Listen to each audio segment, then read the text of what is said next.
Today there will be a third lecture by Daniel Grumiller in the series of lectures on basics of quantum gravity, which is an initiative of the young researchers team of International Society of Quantum Gravity. And Daniel will today cover the topic on the aspects of the AFS3 CCFT2 correspondence. Okay, yeah, thank you, Eva. So AFS means asymptotically flat space and CCFT Carrollian conformal field theory.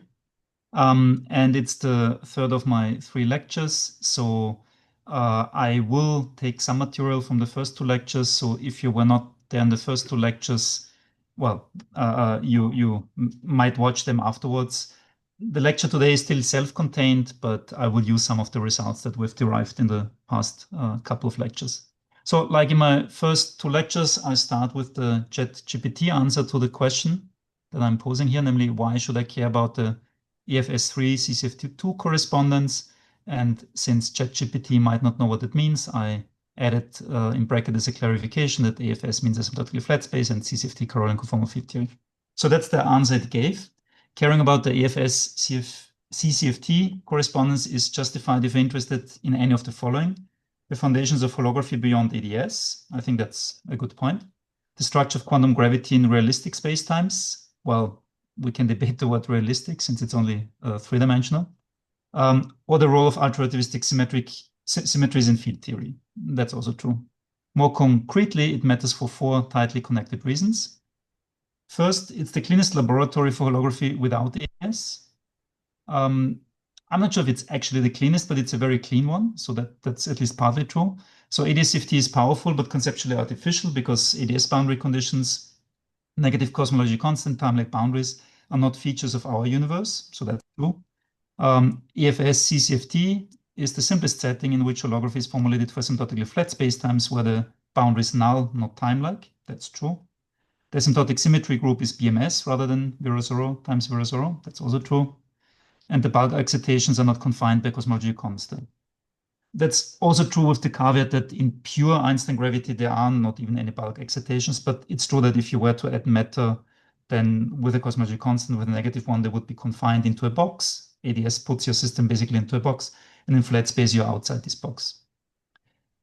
Now it concludes, because gravity in 3 dimensions has no local degrees of freedom, the correspondence isolates purely kinematic aspects of flat space holography, and this makes it a conceptual testbed rather than a phenomenological model. So this is absolutely correct, I would say. The second is, it gives a field theoretic meaning to BMS symmetry. The BMS group arises unavoidably in flat space gravity. That's more or less true. I wouldn't say it's unavoidable because you could impose other boundary conditions where you actually do avoid it, but it's the most commonly used asymptotic symmetry group. But for decades, it lacked a sharp quantum interpretation. That's also true. The AFS CCFT correspondence asserts that BMS3 is the global symmetry of a 2-dimensional Carrollian CFT. That's just a fact. That's a correct statement. BMS charges correspond to CCFT stress tensor components. I mean, that's true with the qualifier. Certain BMS charges have this property. That's correct. And soft graviton physics is encoded in CCFT word identities. Now, that statement is interesting. I don't know if it's true.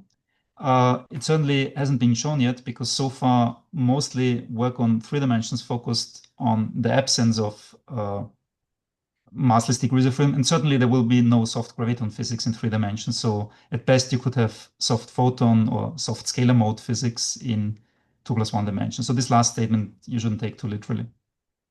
In other words, CCFTs are not an exotic construction. They're the natural representation theory of flat space asymptotic symmetries. That's correct. If you care about soft theorems, memory effects, or infrared structure and gravity, this is the correct language. I mean, this is correct, but very misleading because all these aspects of soft theorems, memory effects, and infrared structure, they have been worked out mostly in 1 dimension higher, in 4 bulk dimensions, not in 2+1 dimensions. And there will probably not be a soft graviton theorem in 2+1 dimensions because there are no massless graviton excitations. Okay, on to the third. Carrollian physics is unavoidable in flat space holography. I would say that's true. At null infinity, the induced boundary geometry is Carrollian, not Lorentzian. That's also correct. This forces several structural departures from ordinary CFT. There's no causal propagation along the boundary time direction. There's a degenerate metric structure, a modified operator state correspondence, and non-standard stress tensors and watered entities. Those are all correct statements. The correspondence shows that these features are not pathologies, but necessary consequences of flat holographic boundaries. Maybe so, probably, but I'm not 100% sure if this is necessarily so. So there could be other boundary conditions where you could have different symmetries. This has spillover relevance to flat space limits of ADS-CFT, that's correct. Tensionless string theory, that's also correct. And ultra-relativistic limits of quantum field theory, that's also correct. And finally, it clarifies what holography does not require. Perhaps the most important conceptual lesson is negative. Holography does not require conformal symmetry in the relativistic sense. I would think that is true. I mean, that's the main motivation why we study this. We want to understand, does holography work beyond ADS-CFT? And flat space seems a good test example to investigate this. Moreover, holography does not require time-like boundary. I mean, if it works in flat space, then that's definitely true. And it does not require bulk locality in the ADS sense. Well, yeah. I mean, if holography doesn't require ADS, it also doesn't require bulk locality in the ADS sense. That's kind of a tautology. What it does require is a precise matching between asymptotic gravitational data and boundary symmetry representations. That's correct. And AFS3 CCFT2 makes this explicit in the simplest possible setting. That's mostly true. I'm not sure it's really the simplest possible setting. It could be that going to one dimension lower could make things even easier. So some flat space version of the Sachs-Leffier-Kitaev model, for instance. But it's still definitely simpler than 4 or higher dimensional versions of such a correspondence. So the bottom line is you should care about AFS3 CCFT2 if you want to understand holography beyond ADS as a principle rather than a toolkit. I think that's correct. The quantum meaning of BMS symmetries, that's also correct. Why Carrollian field theories are not optional in flat space gravity. I mean, that's a bit tautological. It's basically saying you should care about Carrollian field theories because Carrollian field theories are not optional. It's not really an explanation. And the last point is which features of ADS-CFT are essential and which are accidents. That's also correct. So I think that's an important technical point also.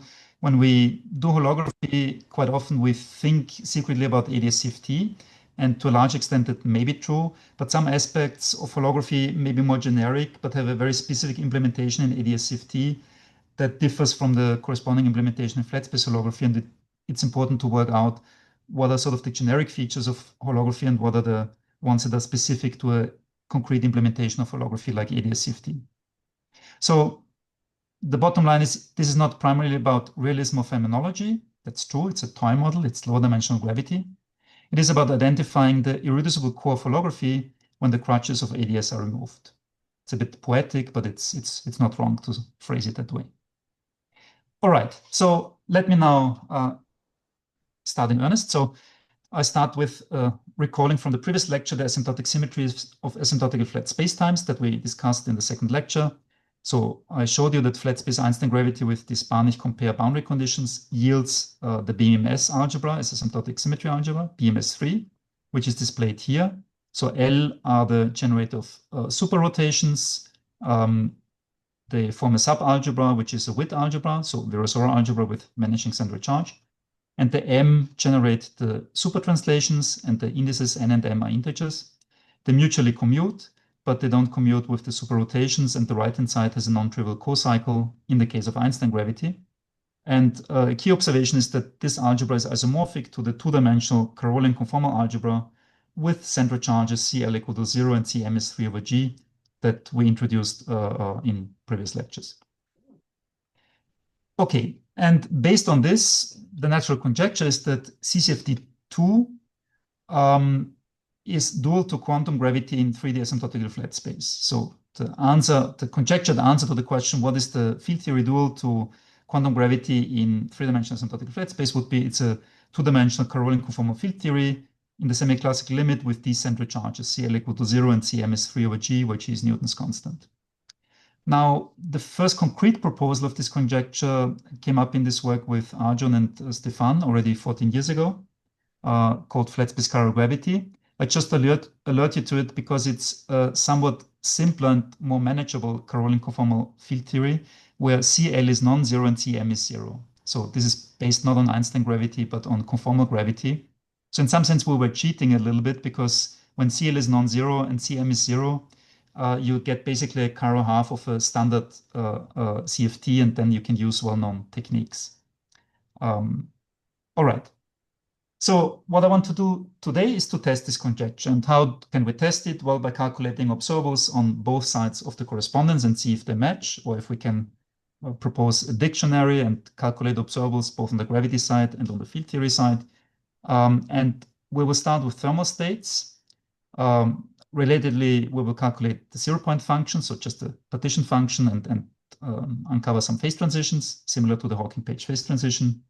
Then I focus on 1-point functions, so basically the establishment of a holographic dictionary, where we identify what are VEFs, what are sources, or in different slang, what are non-normalizable modes and normalizable modes, or put yet another way, what are the chemical potentials and what are the charges.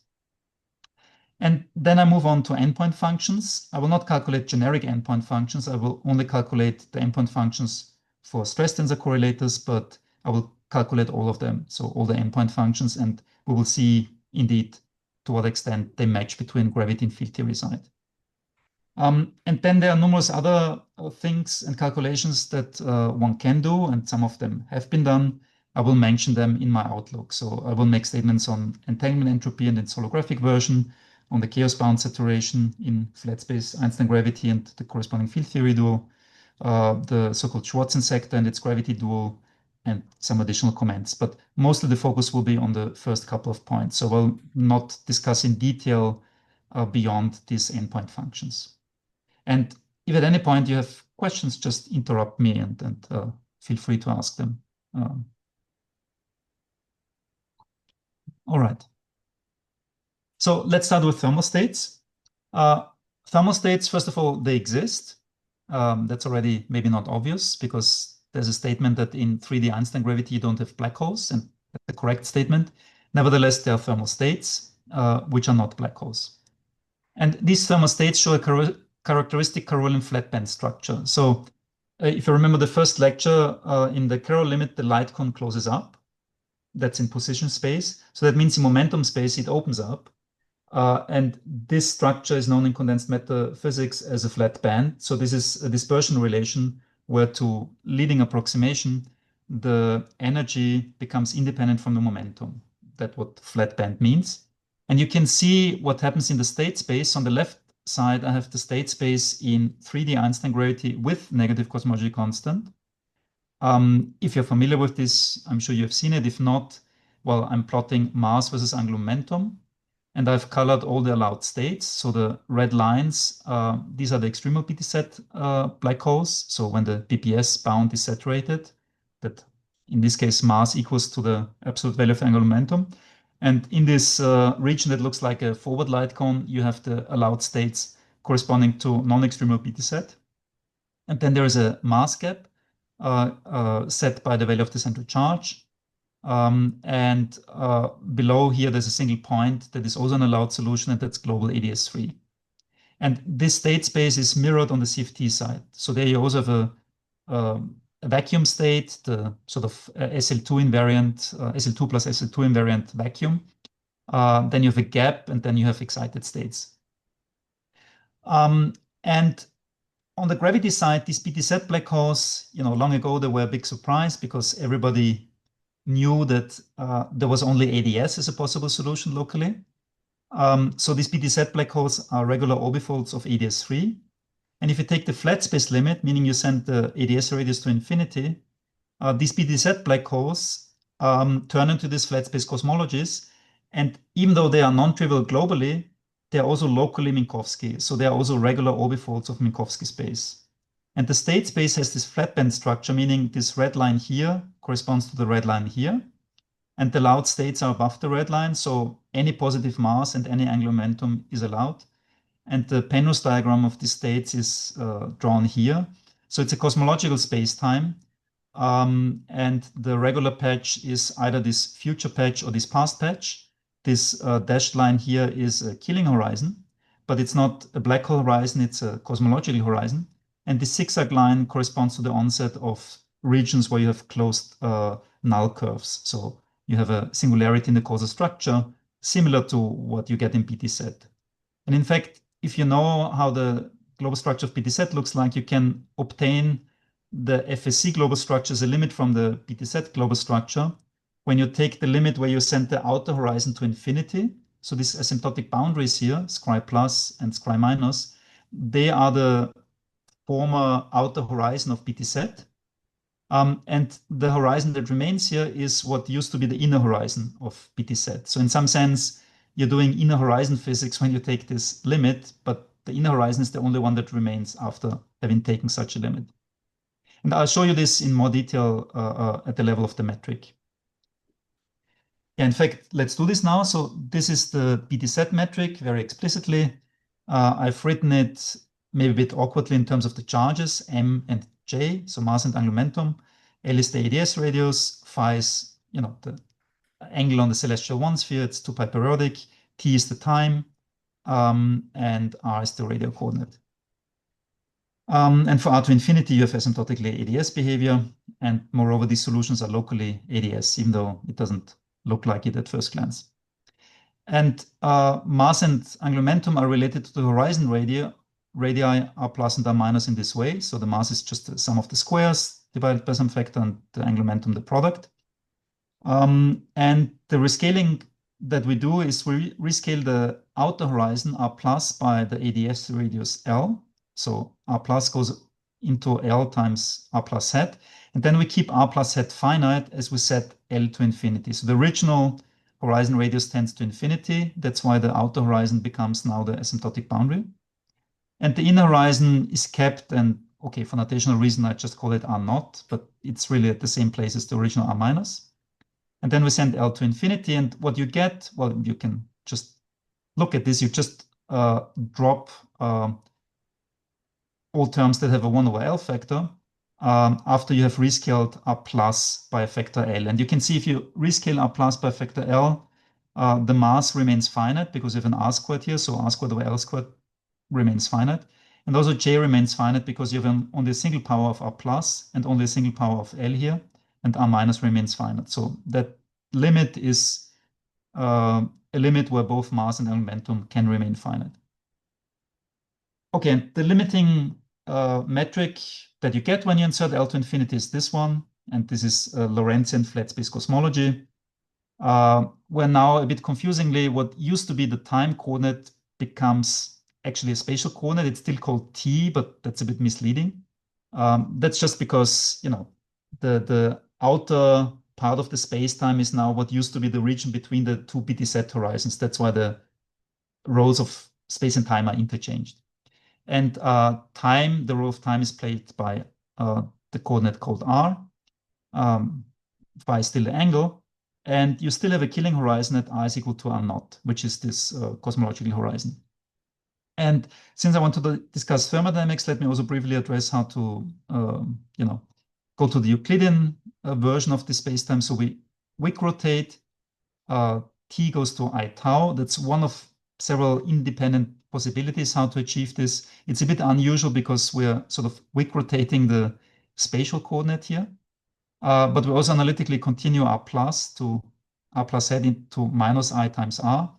And this manifold here is a regular Euclidean manifold, provided that tau and phi obey certain periodicity conditions. So that's a bit like any Euclidean continuation of a black hole. So for instance, of Kerr or Schwarzschild, you do get a Euclidean manifold that is regular, but it doesn't necessarily cap off smoothly at the place where there used to be the killing horizon in the Lorentzian version. So when R goes to R naught, this may generate a conical defect unless you have a specific periodicity property of tau and phi. And that's how you can determine, for instance, the Hawking temperature of black holes by going to this Euclidean version of the black hole and demanding that the corresponding Euclidean manifold is regular. Now, when you do this here, what you find is you need to identify tau and phi as follows. So tau and phi are identified by tau going to tau plus beta and phi to phi plus beta and times omega. Beta is then interpreted as the inverse temperature, and omega is the angular velocity of the configuration. And of course, there's still the standard periodicity tau phi. I mean, phi is just 2 pi periodic still. And when you calculate this for this example, you find that the temperature associated with beta to the -1 is r plus squared over 2 pi r naught, and that happens to coincide with the Hawking temperature. So if you just take the Lorentzian version of the geometry and calculate surface gravity in the usual way, as you learned in GR at some point, then you get the same result. So these results match as they should. And yeah, and omega is given by a plus over r naught.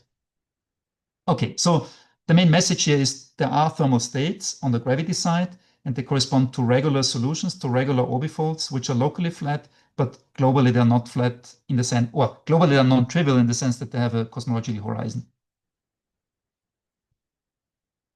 All right, now let me use now these two saddle points, flat space cosmologies and Minkowski space, to show you that there is a phase transition, and we can do this by calculating the free energy. So let's remind ourselves first how this works in ADS. In ADS, there's a Hawking-Page phase transition, meaning that at low temperature, the ensemble is dominated by hot ADS. So if you calculate the free energy of ADS at a given temperature and of a BTZ black hole, you find that the one of flat space is lower, and therefore it's the preferred saddle point. And at large temperatures, the ensemble is dominated by macroscopically large black holes. So there, the dominant saddle point is the BTZ black hole and not hot ADS. So that means there's a critical temperature in between where you have a phase transition between these two saddle points. And the question is there some analog of this in flat space? And the answer is yes. So here is the essence of this calculation. You calculate the free energy of hot flat space from the on-shell action, for instance, and you just get a number. It's -1 over 8g. Here's some fine print. To calculate this, you need to know the full on-shell action, including all boundary terms. So the, in ADS, that would be the Gibbons-Hawking-York boundary term plus the holographic counter term. It turns out that in flat space Einstein gravity, with these boundary conditions that we're using, you need this extra factor of 1/2 in front of the Gibbons-Hawking-York boundary term, and there's no additional holographic counter term. So that's what I want to highlight. There's a factor -1 over 16 pi g instead of -1 over 8 pi g. In some sense, it's only a factor of 2, but it's kind of important because the contribution to the free energy in flat space only comes from the boundary term, because the bulk term trivially vanishes on shell, since in flat space Einstein gravity, the richest scalar vanishes on shell. So the whole contribution to the on shell action comes from this boundary term, and then the factor here is quite important. All right, so that's how you calculate it. And if you insert instead the Euclidean saddle point corresponding to flat space cosmologies and extract the result for the on-shell action and determine from this the free energy, you also get a negative number, but that number depends now on the value of r plus squared. And now you can see by comparison that depending on the value of r plus squared, either this number is smaller or this number is smaller. And well, depending on which of these numbers is smaller, the corresponding saddle point is the preferred one. So if r plus is very small, then hot flat space is the preferred saddle point. If r plus is very large, then this becomes very negative. Then flat space cosmology is the preferred saddle point. And r plus very large turns out to mean large temperature, which you can check just by looking at the result on the previous slide for the Hawking temperature. If r plus is large, then the Hawking temperature is large. So we are in a similar situation as in ADS CFT, well, rather just in ADS3. Namely, the saddle point with the horizon is the dominant saddle point at large temperature. So at very high temperature, the hot flat space would melt into flat space cosmology. Conversely, at very low temperature, flat space cosmology bubble would freeze into hot flat space, which then would be not very hot because we had low temperature. So up to this, the analogy of Hawking-Page phase transition does exist even in flat space in 3 bulk dimensions. Okay, now let's stay with the 0-point function, the on-shell action and the free energy. Or rather, let's move on from there and ask the question, can we also get 1-point functions? By which I mean, vacuum expectation values. So this is a first step into the holographic dictionary. And the sort of the larger question behind is, can we get a Kupsa-Klebanov-Polyakov-Witten-like prescription that we know from ADS-CFT, where we relate a partition function on the gravity side with certain boundary conditions on the fields to generating functional for correlation functions on the field theory side. So the quantities in orange here are non-normalizable or sources, and the quantities in blue are supposed to denote the VEFs. And that's what we need to identify. So we need to identify on the gravity side the sources and the VEFs. And we've done this in a somewhat clumsy way in this paper in the gravity formulation. In the second order formulation. I will then show you a more efficient way how to do it for arbitrary endpoint functions in the Chern-Simons formulation. But let's keep it conceptually simple for the time being. So I do this in the metric formulation. We go into axial gauge. We solve the linearized equations of motion. We find these solutions asymptotically in the large R expansion. And we are able to identify the blue parts as the VEFs and the orange part as the sources. And you can see there are two independent functions corresponding to sources. One will be the source for the angular momentum, and the other will be the source for the energy or the mass. All right. And well, when you plug these linearized solutions into the first variation of the on-shell action, you indeed find the structure you're familiar with from ADS-CFT, namely the variation of the on-shell action is given by a VEF times the variation of a source. So that identifies this quantity HTT as the VEF corresponding to the source, and similarly minus 2H T as the VEF corresponding to that source. And from this, you can read off the one-point functions, and you just declare this one here to be the one associated with the mass, and this one here to be associated with angular momentum. And that indeed agrees with the calculation of the asymptotic boundary zero mode charge, which you can, perform using the formalism I discussed the last time. So here you use either covariant methods like the covariant phase space formulation or Hamiltonian methods to calculate the asymptotic boundary zero mode charges. And you find that the result agrees with this holographic prescription. Okay, so these were one-point functions. And on the next slides, I will now walk you through stress tensor correlators. So I'm going to address the following questions. What is the flat space analog of this GKPW relation that, for instance, the 42-point functions of the stress tensor on the CFT side is given by the 42nd variation of the Einstein-Hilbert ADS action with respect to the metric evaluated on the shell? If you're not familiar with that statement, that's a cool statement to make in the first place. It's quite surprising that if you vary the Einstein-Hilbert action 42 times, you get a 42-point function on the CFT side. But if you're familiar with how symmetries work, it's kind of an obvious or trivial statement. It's just testing that the symmetries indeed match, that, the asymptotic symmetries in ADS really are the symmetries of a conformal field theory. But in flat space, this is not such a trivial statement. So the question is, does it work? Also, what is the left-hand side in the Carrollian conformal field theory?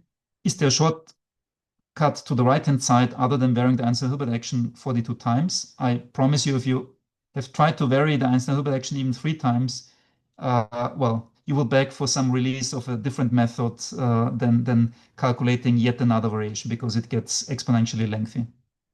And to show this, I start slowly with 2-point functions. So actually, we discussed the 2-point functions on the Carrollian side already in the first lecture. So this is just intended as a reminder. In a CCFT on the cylinder, we have these 2-point functions. So the super translation operators, they have vanishing 2-point function. The one between super translation and super rotation gives something reminiscent of a relativistic CFT. And the super rotation operator's 2-point function gives something slightly more complicated. And the right-hand sides depend on the values of the central charges. Cm is the BMS central charge. Cl is the Virasoro central charge. and they involve this quantity S12 to the 4. So Sij is just denoted as the angular difference between the two insertion points. So it's 2 times the sine of phi I minus phi j over 2. That's, on the plane, this would just be Z12 to the 4. So the usual factor that you get in the CFT on the plane. But since we're on the cylinder, we get always these angular functions. And this last quantity, that's the only unusual aspect, or the aspect that differs from a relativistic or Lorentzian CFT.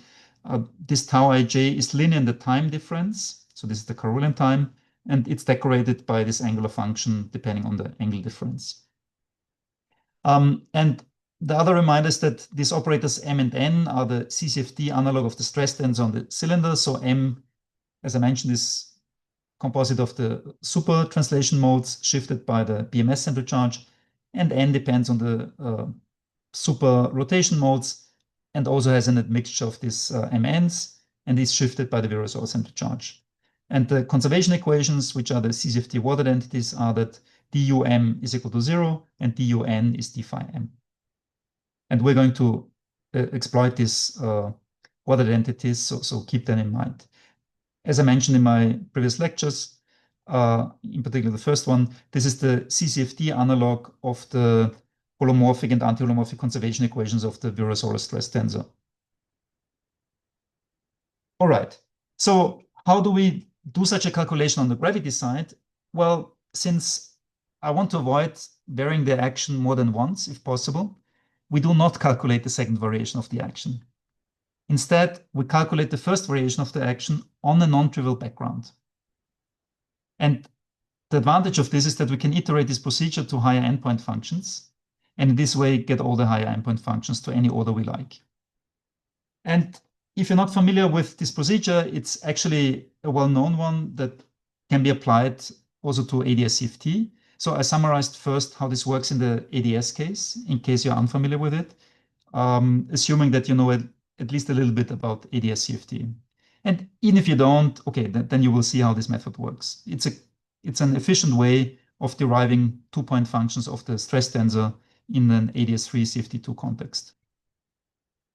So here's this illustration. On the CFT side, what I do is I deform my free action by some source term for the stress tensor. So S mu is my deformed action, S naught is my free action, whatever it was before. And I add this term integrated over my CFT coordinates, Z and Z bar. The source is localized at, or is some function of Z and Z bar.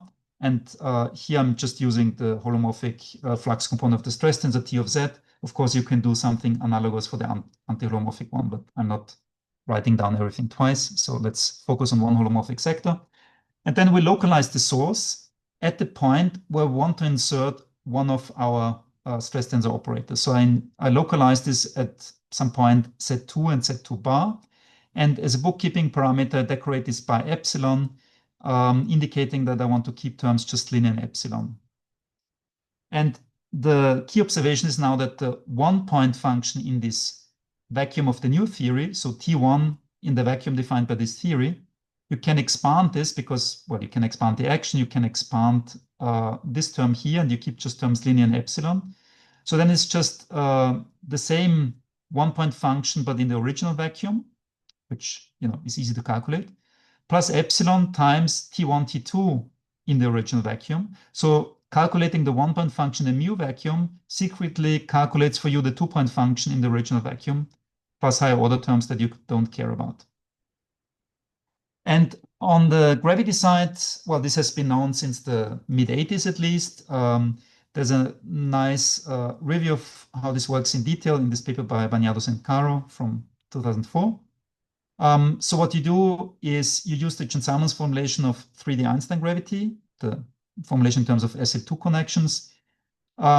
You make this holographic ansatz that I discussed also in my previous lectures, where B is a group element that depends only on the radial coordinate, but is state independent. And A is the boundary connection, if you want, that contains the state dependent function. So L corresponds to the charge, combination of mass and angular momentum, plus Virasoro excitations thereof. But there's also an A C bar component now, if we switch on the chemical potential. And that has this function mu in the highest weight component, plus a middle weight and the lowest weight component that are completely determined from consistency. I mean, from the fact that the connection has to be trivial locally, so pure gauge. I just didn't bother to write them down because they're a bit more lengthy than the first term, but they're fully determined once you insert mu times L plus here. Okay, so this is the way you introduce chemical potentials in the Chern-Simons formulation. And then you expand the source here also to linear order in epsilon. So you have an L naught of Z plus epsilon L1 of Z plus higher order terms. You write down the equations of motion to first subleading order in epsilon. And when you do this, that's not the calculation I show here in detail. I just give you the final result. You find that d bar of this quantity L1 is minus k over 2, k is the Chern-Simons level, times the third derivative of this delta function. And you can act with another d on it so that you have the Laplace operator or the wave operator on the left-hand side. And then on the right-hand side, you get the fourth derivative of the delta function. And well, you solve this just using the method of green functions. So if you're on the plane, you just get the green function on the two-dimensional plane, which is the logarithm. You insert this here, you get the fourth derivative of the green function, so you get the fourth order pole. And this is precisely what you should expect in a two-dimensional conformal field theory. This is exactly the pole Z1, 2 to the 4 that you see in the two-point function of stress tensor correlators in the two-dimensional conformal field theory. The central charge appears here as a prefactor. So in a CFT, you would have central charge divided by 2. Here on the gravity side, you find the result is 3 times k.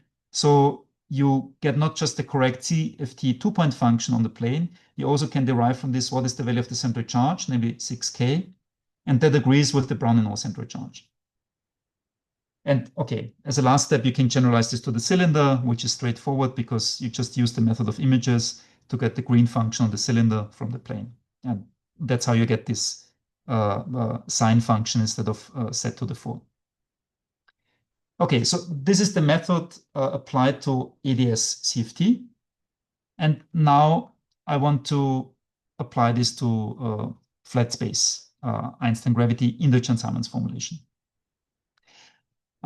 So the first thing that we need is how does the Chern-Simons connection look like in the presence of chemical potential?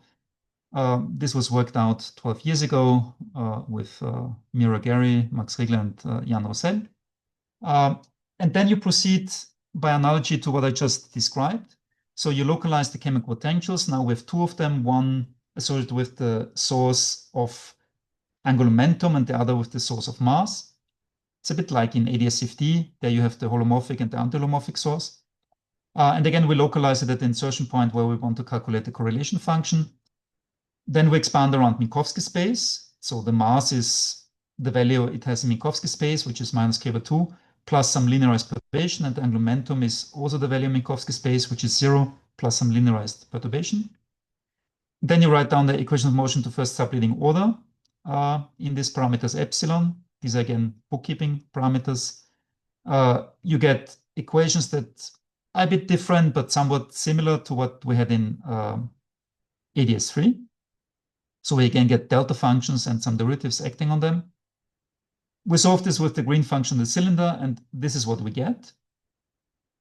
And this indeed corresponds to the two-point functions of a Carrollian conformal field theory in 2 dimensions with the correct values of the central charges, CL equal to 0 and CMS equal to 12k. So at the level of two-point functions, this is a check that indeed you can calculate the two-point functions on the gravity side using the Chern-Simons formulation in the way I've described. And you get the correct two-point functions that you should expect on a Carrollian, in a Carrollian conformal field theory in 2 dimensions with these values of the central charges, which we have independently determined the last time from the Banach-Compare boundary conditions. So that's a nice consistency check. All right. Can we do more? Well, yeah, we can calculate the 3-point functions. So let's do this. The procedure is the same, except that now we localize the chemical potentials at 2 different insertion points.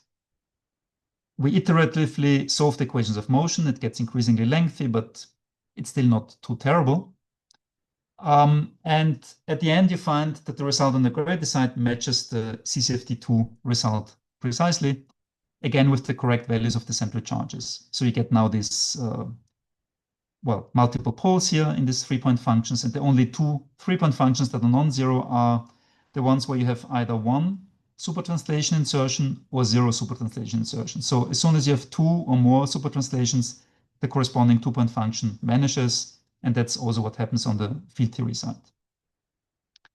So this is a check of symmetries if you want, because the 2- and 3-point functions in a Carrollian conformal field theory are entirely determined by the symmetries. So in some sense, you could say, okay, all I've done so far is to check that indeed the BMS symmetries are equivalent to the Carrollian conformal algebra in 2 dimensions.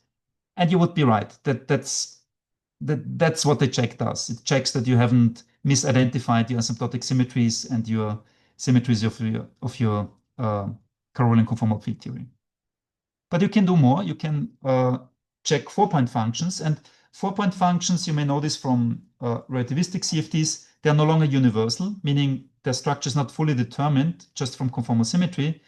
You have a free function of conformal cross ratios. So in the case of 4-point functions, there's one such independent cross ratio.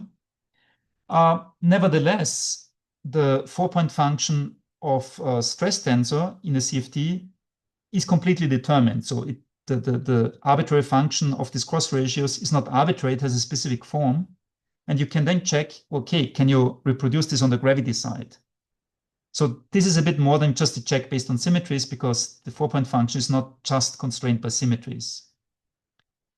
And to achieve this, we just repeat the algorithm I have sketched. We localize now the source at 3 points. And okay, this is what you get. I don't show you the details because it gets a bit repetitive.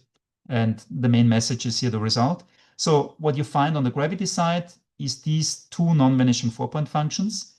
And these are precisely the same ones that are non-vanishing on the field theory side. So the one between 1 super translation and 3 super rotations, or between 4 super rotations.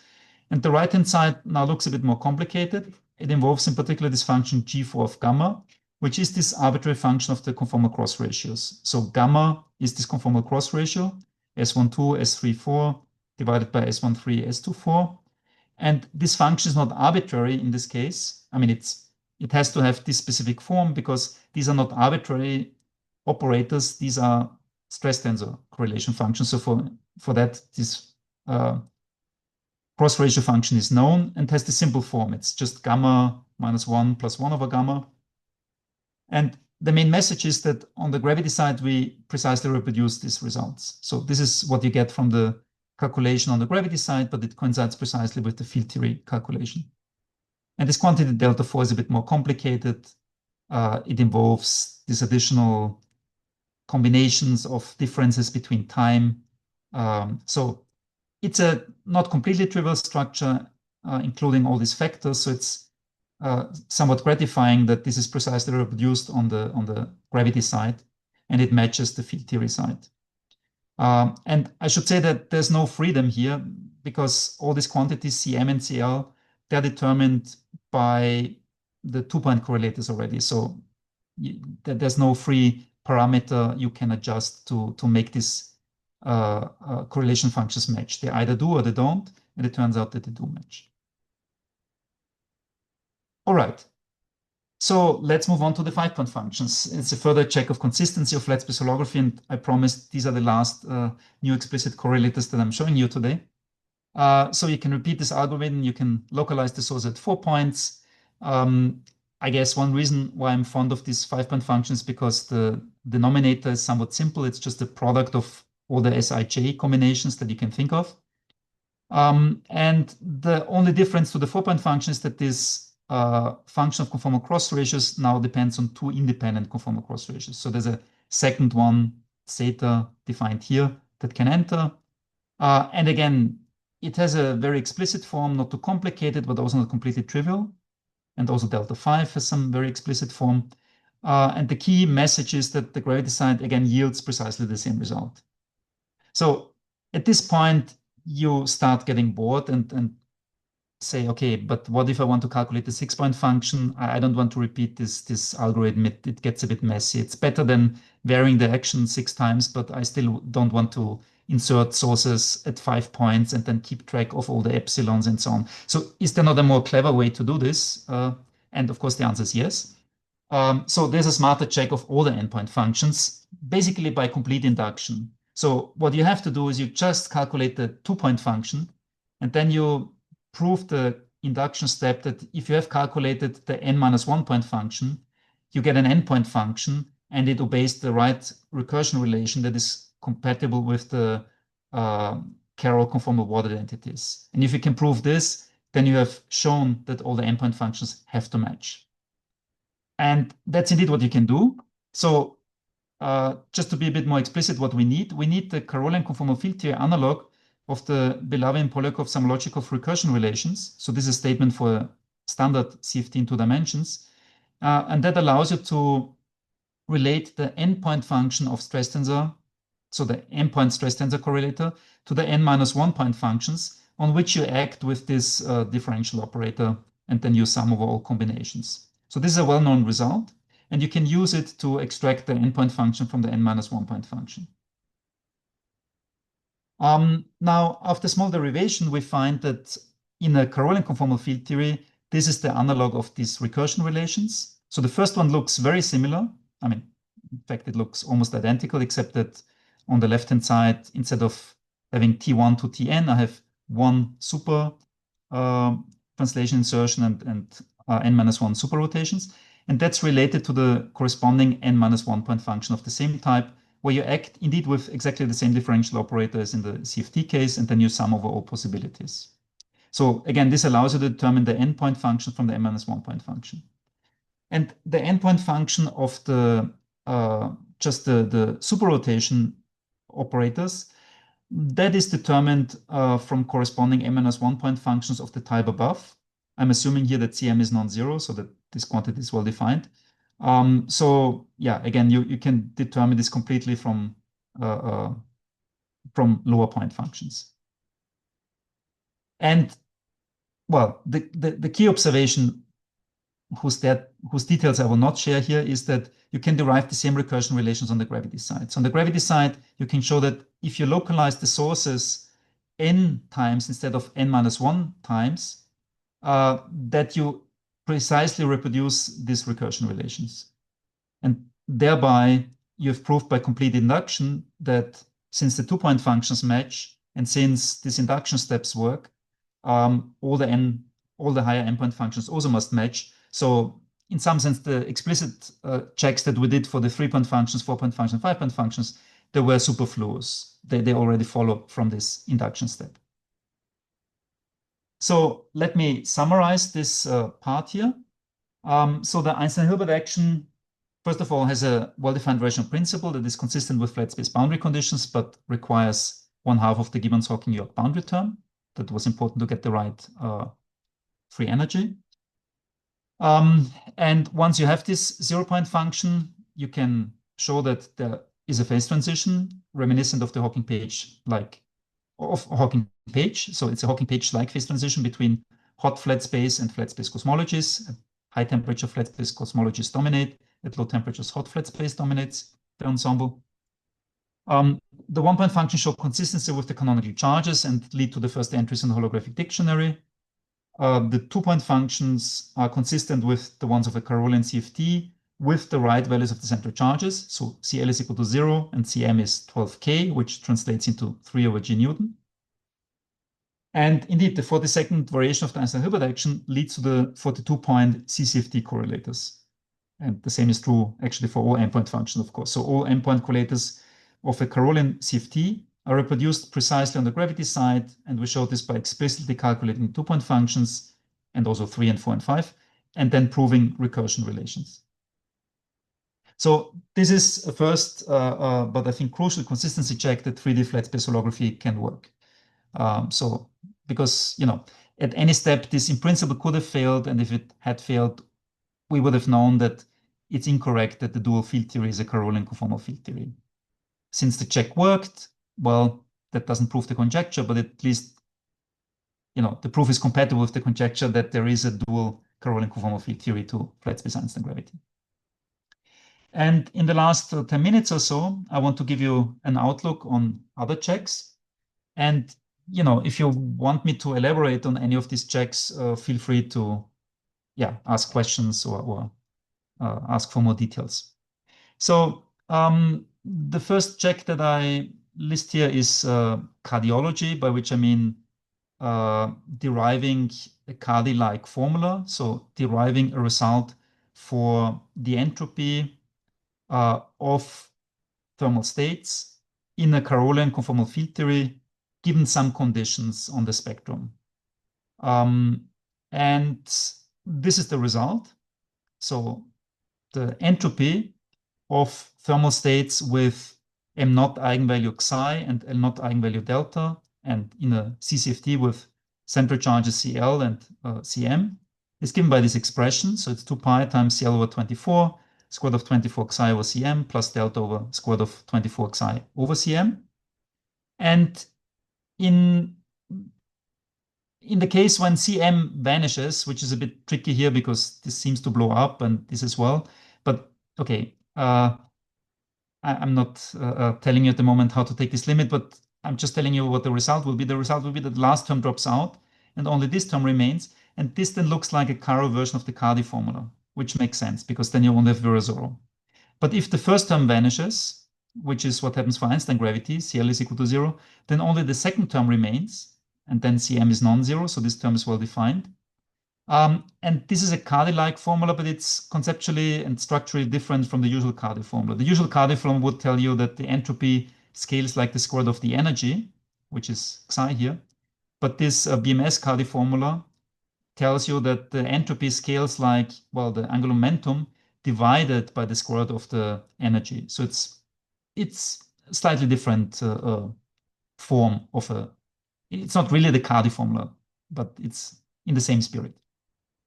And this was derived first in these two papers, so by Glenn Barnich and by Arjun Bakshi, Stéphane Détonné, Reza Farek-Bal, and Juan Simon. Well, and since then there have been numerous applications and elaborations of this. The inspiration of this came from ADS3 CFT2, so from work, for instance, from Andy Strominger and Steve Carlip at the end of the past millennium. And it involves, as a technique, some low-high temperature duality. So if you're familiar with, for instance, Kramers-Vanier duality or S-duality or some other form of low-high temperature duality, that's what you're using here. So you're using the fact that there's a dual frame in which the whole partition function just projects to the ground state, and then you just have to evaluate the partition function for the ground state, and that's what gives you the technical tool to actually calculate this entropy. Okay. Besides the thermal entropy, it's also interesting to calculate entanglement entropy and its holographic version. We did this 12 years ago. So together with Arjun Bakshi, Rudan Ilbazo, and Max Regler, this was the result that we got for entanglement entropy in a two-dimensional Carrollian CFT on the plane for an entangling region that has a spatial extent delta x and a temporal extent delta u. Epsilon are cutoffs, and CL and CM are again the central charges. And like before, you can see that when CM vanishes, this result is exactly like in a Carroll CFT2. So for those of you familiar with the entanglement entropy in a Lorentzian CFT2, that would be a term like the first one plus a corresponding anti-holomorphic contribution. But in CCFT, well, one part of it looks like in a standard CFT, but there's another part that looks genuinely different. And that's the part that is associated with the BMS central charge CM. So that last term, you notice it has no logarithm, and it involves both delta U and delta X. And also the cutoffs are not appearing multiplicatively, but additively. So it's structurally different. The way this was calculated, I will not describe here in detail, but it works conceptually in the same way as in ADS3 CFT2. So if you're familiar with how to calculate entanglement entropy in a CFT2, we are applying the same methods. If you're unfamiliar, I encourage you to look at these papers by either Holze, Larsen, and Wilczek, or this nice review by Cardi and Calabrese, where they summarize these techniques. And on the gravity side, there's a holographic version or a holographic way of calculating entanglement to be using geodesics. So this is an application of the Ryu Takeyanagi proposal to ADS3 CFT2. And there's something analogous, but a bit more involved that you can do on the gravity side in flat space Einstein gravity. And that was worked out in some of these papers here. Okay. Yeah, I'll probably be shorter on this point. So there's this interesting aspect of chaos bound saturation. So the slogan is that black holes are the fastest scramblers. So they have sort of the maximal Lyapunov exponent. And at the very technical level, what this boils down to is evaluating the identity block in the conformal field theory. So that's both true in the relativistic CFT2 and in the Carrollian CFT2. And well, after some calculations that I'm not explaining here, you come up with this result here. The comma should not be there. And the key observation is this exponent here. And that exponent here, that factor 2 pi over beta, is the Lyapunov exponent. And that's indeed the saturation of the conjectured bound. So it's just given by 2 pi times the temperature. And that's the maximal expected value that this Lyapunov exponent could have. So the main message here is that the chaos bound is still saturated for this flat space cosmologies. So this chaos bound saturation doesn't just work for PTZ, it also works in these cosmological spacetimes. This quantity T star is known as scrambling time. That's basically the time scale where this global block expansion that we're using to obtain this result fails. And this function h is known, but it's irrelevant for this discussion. So it's some polynomial in the spatial coordinate. And the ADS3 CFT2 inspiration, in case you're familiar with it, comes from these papers here, starting from Roberts and Stanford, and then Fitzpatrick, Kaplan, Walters, and Perlmutter. And if you're not familiar with these results, I encourage you to have a look at them, because this is how this chaos bound saturation story started. Okay, next point is holographic RG flow. Samologikov famously proved a theorem that can be read in the way that if you connect UV CFT with an IR CFT through some RG flow, the central charge in the UV must always be bigger than the central charge in the infrared. So you have, conceptually, it's sort of clear why this happens, because when you go from the UV to the IR, you're integrating out degrees of freedom. So therefore your effective fixed point theory in the IR should have fewer degrees of freedom than the one in the UV. And we were interested in investigating whether such a thing would also apply to flat space. Now, in this Cardi-like formula, you see that Cm plays the role of capturing the number of physical states. It's a measure for the density of states, in a sense. So Cm being bigger than in the UV, being bigger than in the IR, would have the same conceptual meaning as in ADS-CFT. And the holographic implementation of this C theorem is through domain wall solutions. So you can read this up in this paper by Friedman, Gapser, Pilch, and Warner. And in these papers here, so first Reza Farikbal, Ali Nasir, and Rouhani, and later Max Riegler and I, we found these domain wall solutions in flat space, which generate on the gravity side such a holographic RG flow. And you can prove monotonicity properties that allow you to deduce that indeed the central charge in the UV is big or equal to the central charge in the IR. So that follows from the bulk null energy condition in this case. So the upshot is holographic RG flow, at least in the simple example, works just like in ADS-CFT. And the last point is Schwarz and subsectors. So this is a more recent development. The ADS3 CFT2 inspiration comes from this paper by Ghosh, Maxfield, and Toriachi, who identified a universal sector in any, well, in a large class of Lorentzian conformal field theories in 2 dimensions, in a certain scaling limit that on the gravity side corresponds to near extremal but high mass BTZ black holes. And together with my postdoc Ankit Agarwal and other standard collaborators of mine, we were investigated in finding out whether such a sector existed for Carrollian CFTs. And the short version of the story is that the answer is yes, it does exist.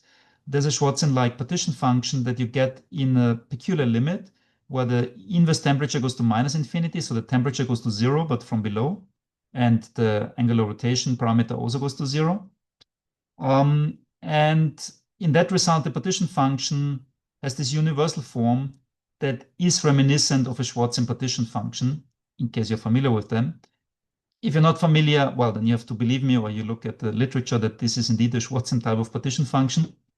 So the characteristic features are this monomial prefactor with a certain power. In this case, the power is 3.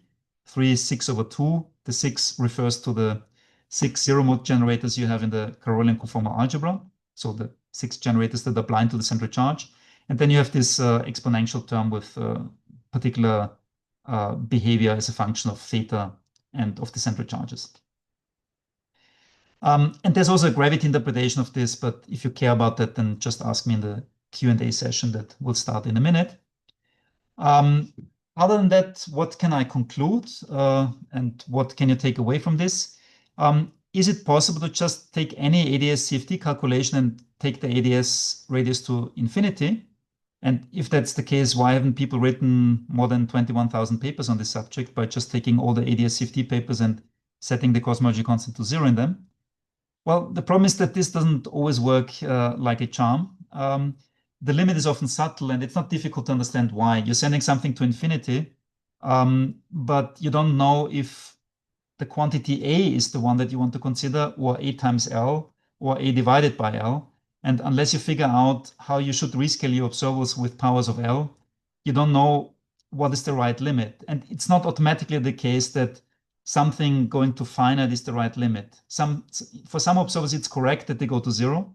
For some observers, it may be correct that they go to infinity. And for others, it's important that you maintain their finiteness.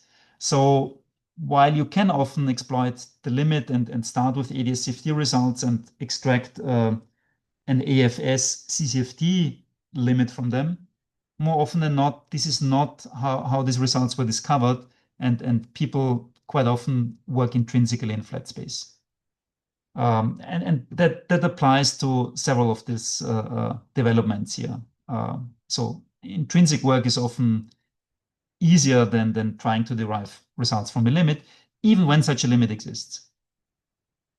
Okay, so let me just summarize by giving you along the way 3 main messages. So I think there are numerous research avenues to explore, even in this restricted context of 3-dimensional bulk flat space gravity and 2-dimensional Carrollian conformal field theories. And 3 examples for the sort of nearer future are on the gravity side. I think it would be interesting to add massless fields, discuss flux balance laws, Bondi mass laws, soft physics, and possibly the emergence of infrared triangles. So some of these things are known in 4 dimensions, but they haven't been discussed in 3 dimensions, because in 3D, well, you don't have gravitons. You would have to add something without mass, like a Maxwell field or massless scalar, to be able to discuss these aspects. But I think it would be interesting to do so.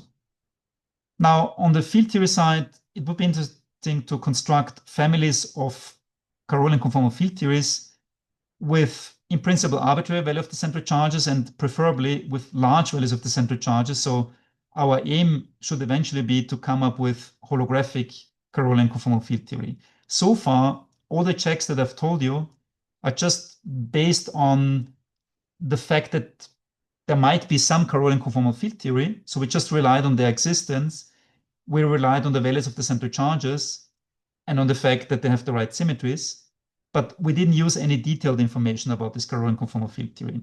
For more precise checks of holographic correspondences, eventually it will be necessary to establish a more precise dictionary, saying not just, in the supergravity limit, flat space Einstein gravity is dual to a Carrollian CFT with these central charges, but we want to be more precise and make statements analogous to saying, like, string theory compactified on ADS3 times S3 times some Calabi 2 fold or whatever is dual to whatever the symmetric product orbifold CFT with correspondingly large value of the central charge. So we are very far from making such a precise statement in this context here. And the first step of doing this, well, is to learn more about the field theory side and understand better the space of Carrollian conformal field theory. So here I think we're still very much at the beginning. People have constructed things like the Carroll Ising model, so the Carroll analog of the Ising model, but we still have a long way to go. So basically you could try to write the Carrollian version of this famous yellow book on conformal field theory. And so far we know only very few chapters of this book. And finally, regarding the correspondence itself, EFS3, CCFT2, I think it would be also interesting to find out, is there a relation to some celestial CFT1? Because in one dimension higher, we know there's a precise relation between conformal Carrollian correlation functions and observables in a celestial CFT2. So is there such a relation in this lower dimension? And if so, is there also an intrinsic definition of a CFT1? So is there a celestial CFT that lives on the celestial one sphere?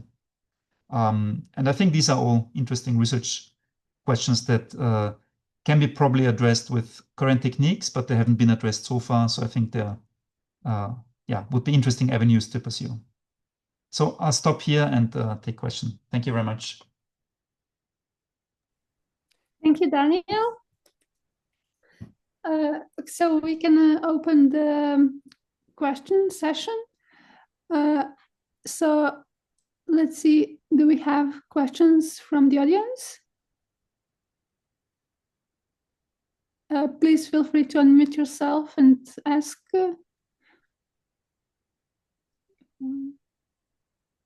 Or you can write in the chat. I don't see any. I have written down some questions during the talk. But I was wondering, because you were talking about, there is one question, so I will wait with mine for later. Could you explain what you meant by melting of space-time? Isn't the space-time fixed here? No, the space-time is not fixed. So the way I tend to think about this, what you keep fixed is if you want the boundary conditions, you keep fixed, you prescribe in the grand canonical ensemble some temperature and some angular velocity. And this is fixed. And then you check, okay, what gravitation configuration do you get when you prescribe this angular velocity and this temperature? And to leading order in the classical approximation, this must be saddle points. So this must be classical solutions of your field equations. And for any value of temperature and angular velocity, there are exactly two such saddle points that you could have. You could have either a flat space at that temperature, or you could have a flat space cosmology at the same value of the temperature and the angular velocity. And if you would nucleate a bubble of hot flat space somehow at a very high temperature, this would become unstable, a bit like when you have when you heat up water beyond 100 degrees, you generate eventually a bubble and they will evaporate. So in the same way, the flat space would evaporate and would transit into a flat space cosmology. Now, we don't have a dynamical description of this transition. So this statement that it melts is just based on the observation, which of these two saddle points is the lower free energy. So it's basically classical thermodynamics, right? You have two different phases that are compatible with your boundary conditions, and you just compare which of them has the lower free energy. And that's the one that will be, your stable configuration. So if you undercool some state, like if you undercool ice, for instance, you can, undercool water, you can cool it below 0 Celsius, but if you add any perturbation, you will create some disturbance and your whole phase will freeze into the stable one, which is ice. And similarly here, if you, for instance, undercool hot flat space and you kick it with any perturbation, classical or quantum perturbation, it will eventually freeze into hot flat space. And similarly, if you have overheated hot flat space beyond the critical temperature and you kick it with any perturbation, it will eventually transit into the flat space cosmology. That's what I meant by melting. But we're not describing this process of melting because that's a more complicated calculation to do.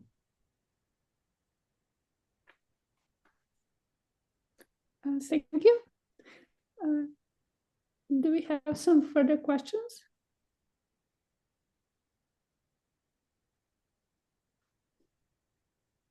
I don't see in chat. If there is none, since it's the last lecture on this, Daniel, I have a question to ask. Are there any other examples that involve asymptotically flat space in the correspondence? Yes. So other examples in other dimensions. So you can go to higher or to lower dimensions. In 2 dimensions, the example that I know is a relation between a certain scaling limit of the charged SYK model That's right. and the Kangemi-Chakif model. So this is a specific dilaton gravity model similar to the Chakif-Teitelbaum model, but the solutions are locally flat in the sense that the Ricci scalar vanishes. And you can show that there's an analog of this Schwarzian boundary action that connects in the ADS2 SYK context the bulk and the boundary side. So there's also such a boundary action in this correspondence. We call it the twisted warped boundary action because it's based on symmetries different from Virasoro. So it's a twisted warped Virasoro algebra where you have a non-trivial co-cycle between the Virasoro generators and the U1 current that you're switching on here. So that's one example in 2D.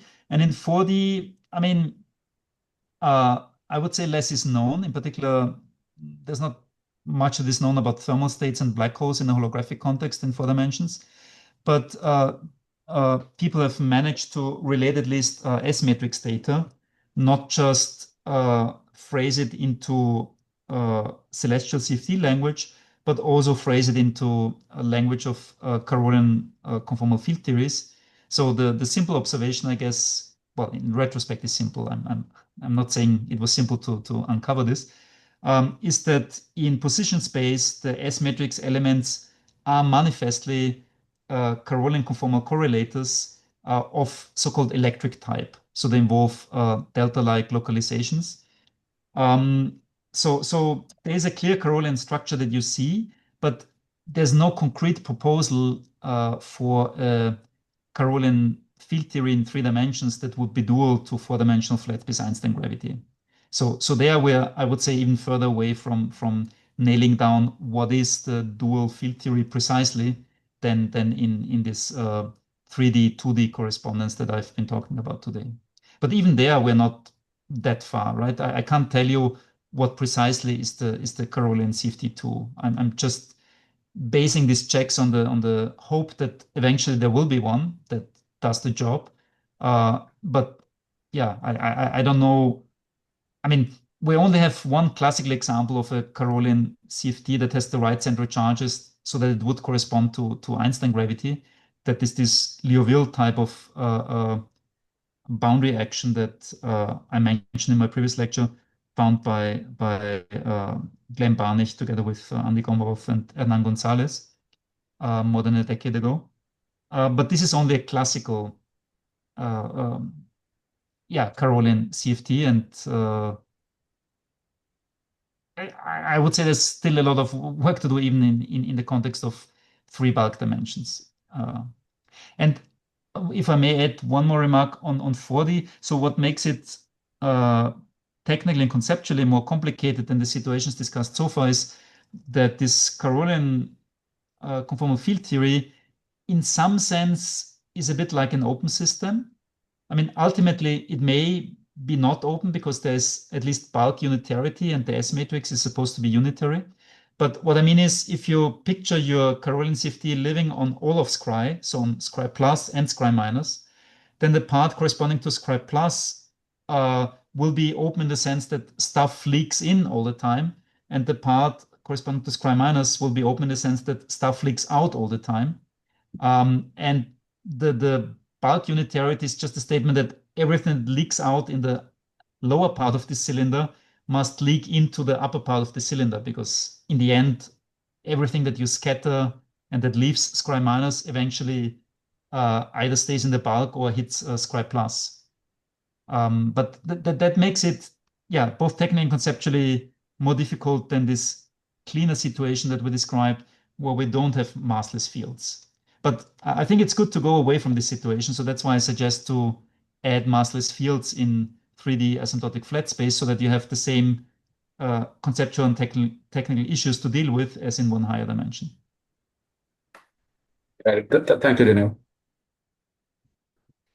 Thanks. I was also wondering what is with the other dimensions, because your examples were focused mostly on 3D. We have another question here. Could you please explain again what the role of gamma was in the 4-point function? If I remember correctly, you said that 4-point functions are not completely fixed by the symmetry and are not universal. However, there are no free parameters in the end. I don't have much experience with CFD, so I got a bit lost here. I'm sorry to ask you to repeat yourself. No, sure. Thanks for the question. So this was the slide with the 4-point functions. And so if you have any 4-point function, by any I mean any set of 4 operators that you insert on the left-hand side, you will get a result like this, except that this function G4 will be undetermined unless you tell me more about these operators, then I might be able to determine it. So what I wanted to highlight here is that just from knowing it's a 4-point function and it's a Carrollian CFT, that's not enough information to fully determine the right-hand side here. This function G4 is undetermined. The only thing that you know is it has to depend on this combination gamma, and gamma is this so-called conformal cross ratio. So one way you can picture this, I mean, I'm not sure what is the easiest way, that depends on what you know already, but so if you have 4 points on a sphere, for instance, well, yeah, or in the plane, say, you can always use conformal transformations to map 1 point to the origin, 1 point to infinity, and 1 point to the point 1 on the real line. But the 4th point you cannot fix. So then you have fixed all your conformal symmetries. So the 4th point can move freely, and that freedom is captured by this conformal cross ratio. This is just a conformal invariant way of capturing this information. And well, S12, remember, those were these differences between 2 insertion points. So the statement is, for a generic 4-point function, the right-hand side is of this form, but this function G4 can in principle be an arbitrary function. Most likely it's some rational function, but you don't know what it is unless you know more about the operators. But in this case, I'm not pretending to calculate a generic 4-point function. I'm calculating a very specific 4-point function, I mean the 4-point function associated with the Carrollian stress tensor. And in that case, I can calculate what this function is. So this function no longer is arbitrary in this case. It's uniquely determined because I know what these operators are and how they act. So in this case, I know that this function is just, gamma minus 1 plus 1 over gamma. And that's why I have more precise knowledge about this 4-point function, even though in general it would not be completely determined based on symmetries. But it is completely determined because I know what these operators are. And okay, and then the key message was on the gravity side, you get the same result. Thank you so much. Sure.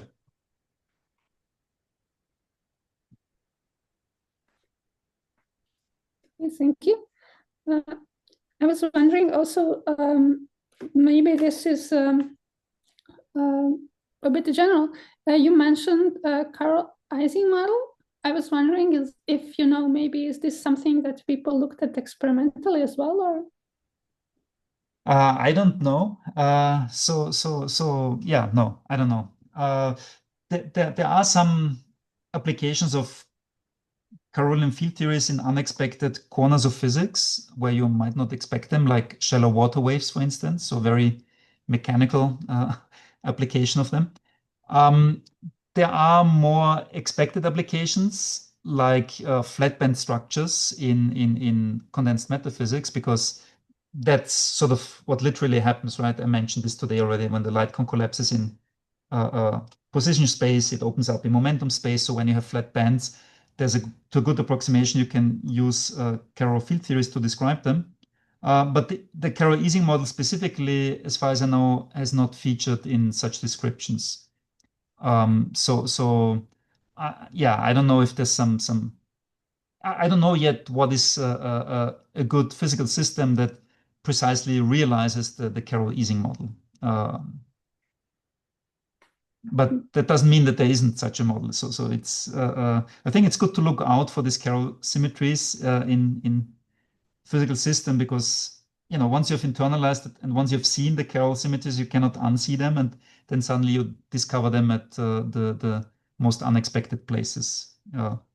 Another example would be fructons, which also have symmetries reminiscent of the Carrollian ones, and where you can use Carroll-like techniques to describe them. So there are some condensed matter applications, but of course they're not nearly as widespread as applications of Lorentzian conformal field theories.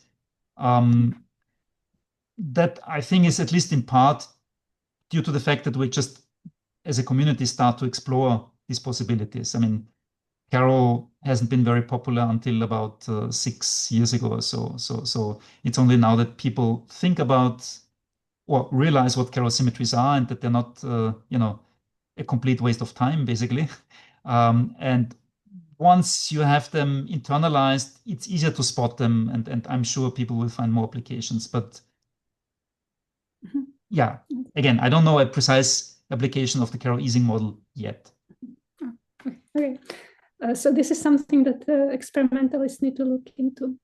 Or phenomenologists. I mean, I wouldn't put all the blame on the experimentalists. So also people with theoretical knowledge, of course, encouraged to look out for applications of these symmetries. I mean, symmetries are always very, strong and capture many physical observables. So that's always a good starting point. Thanks. And also in the paper with Wout Merbis, when you calculate these endpoint functions, I don't remember that there was also a mention of Carroll conformal field theory already. Of a Carroll conformal field theory? Yeah, I mean the name Carroll. Was Carroll. No. Yeah, sorry, Carroll. Yes. Yes. No. Yeah. So that's when we were not yet aware that the name Carroll would be such a good branding. So we just.